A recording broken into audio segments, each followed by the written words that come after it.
dans le prochain épisode d'Ici tout commence. À l'Institut, la première épreuve des examens est lancée. Ethan doit maintenant assumer ses erreurs. Anaïs et Charlène prennent la route de la réconciliation. Attention, les paragraphes qui suivent contiennent des spoilers sur l'épisode d'Ici tout commence diffusé jeudi soir sur TF1. Si vous ne voulez rien savoir, ne lisez pas ce qui suit. Jeudi 15 juin dans Ici tout commence. La première épreuve des examens est lancée et tous les trinômes se réunissent à l'atelier pour leur première épreuve technique. Tessier annonce enfin en quoi elle consiste, les élèves vont devoir réaliser un fraisier avec une sculpture en sucre tirée en forme de fleurs posée dessus. Axel panique aussitôt. Tessier ajoute que les élèves n'ont droit qu'à un seul voyage à l'Economa. À l'Economa, Axel croise Jasmine. Il en profite pour s'excuser sur la façon dont il lui a parlé la veille. Il espère vraiment que les choses s'arrangent. Mais Jasmine essaye de se concentrer sur son épreuve et lui suggère de faire de même. Elliot, qui a entendu leur conversation, vient recadrer Axel pour qu'il soit complètement focus. Le premier année affirme qu'il va faire de son mieux, sans se rendre compte qu'il est en train d'oublier les œufs. De retour à l'atelier, le trinôme d'Axel fait de son mieux, jusqu'au moment où Elliot se rend compte qu'ils n'ont pas d'œufs. Alors qu'Axel se confond en excuses, le troisième année cherche une solution. Il décide de réaliser un biscuit avec de la poudre d'amande. De leur côté, le trinôme d'Hortense, Kelly et Solal sont aussi en galère sur leur ginoise. Hortense décide d'en relancer une. À la fin de l'épreuve, Tessier fait un tour d'observation des desserts des élèves. Il fait ainsi comprendre que les trinômes qui semblent s'en sortir le mieux sont celui de Mehdi et celui de Lionel. Le directeur informe ensuite les élèves qu'ils auront les résultats le lendemain matin. Dans le parc, Lionel félicite sa brigade. Même Mehdi reconnaît qu'ils ont fait du super boulot. Un peu plus loin, Axel continue de culpabiliser à propos de son oubli, qu'il met sur le compte de ses problèmes de couple. Elliot et Ambre relativisent, comptant se rattraper sur la deuxième épreuve. Alors que Jasmine s'apprête à venir discuter avec son petit ami, elle se ravise en le voyant être proche d'Ambre. Pendant ce temps, le jury composé de Tessier, Armand, Guino et Landiras se rassemble à l'atelier pour évaluer les desserts des élèves. Tous s'accordent sur les deux meilleurs, celui du trinôme de Mehdi et celui du trinôme de Lionel. Ils goûtent donc les deux fraisiers pour les départager et sont visiblement surpris. Ethan met son trinôme en difficulté avant l'épreuve, des tensions persistent au sein du trinôme de Jude.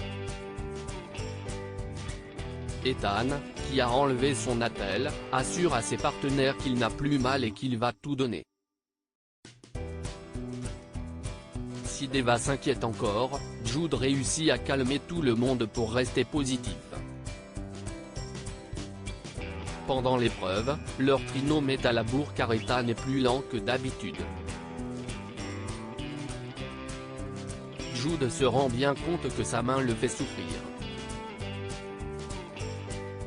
Ethan avoue qu'il se sentait bien ce matin, mais qu'il est effectivement en difficulté. Jude demande donc à Deva de rattraper tout ce qu'Ethan n'a pas eu le temps de faire. À la fin de l'épreuve, lorsque Tessier observe les desserts des élèves, il fait comprendre au trinôme de Jude qu'ils ne sont pas à la hauteur. À l'extérieur, Jude et Deva s'inquiètent de la note qu'ils vont avoir. La deuxième année reproche à Ethan de les entraîner dans sa chute, ce qu'elle trouve complètement égoïste.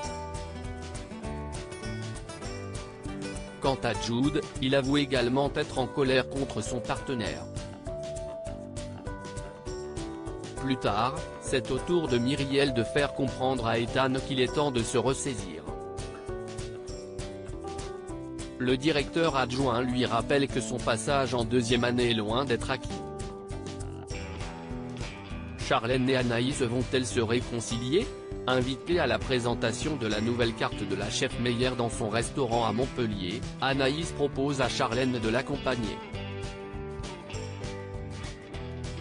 Cette dernière refuse catégoriquement d'essayer de devenir amie avec elle.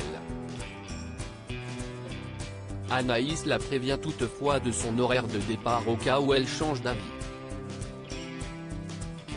Après quoi, Charlène en parle avec Livio. Pour la jeune femme, il est inconcevable de devenir proche d'Anaïs, qu'elle a toujours détestée. Livio souligne toutefois qu'elle pourrait changer d'avis comme elle l'a fait avec Billy. Si vraiment Charlène ne supporte pas Anaïs, Livio ajoute qu'elle peut toujours se servir de l'opportunité qu'elle lui a tendue pour se faire du réseau. Charlène se décide donc à aller avec sa belle-sœur à Montpellier. Mais sur la route, la voiture d'Anaïs tombe en panne. Même s'il n'y a pas beaucoup de réseau, celle-ci envoie un message à Théo pour le prévenir. Les deux filles essaient ensuite d'arrêter des voitures en stop, en vain. Elles décident donc de marcher en direction de Calvière. Après 3 km sous un soleil de plomb, Charlène baisse les bras. Elle s'assoit au bord de la route. Anaïs reste avec elle.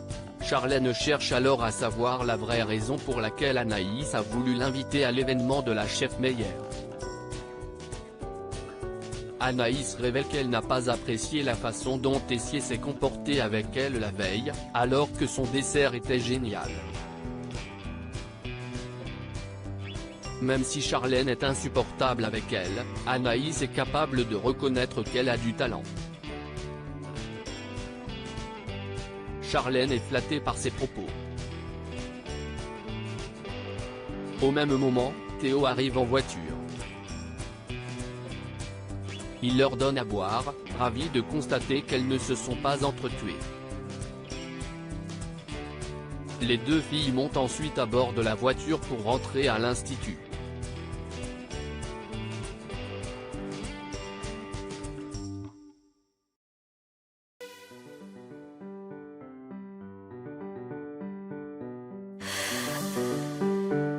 나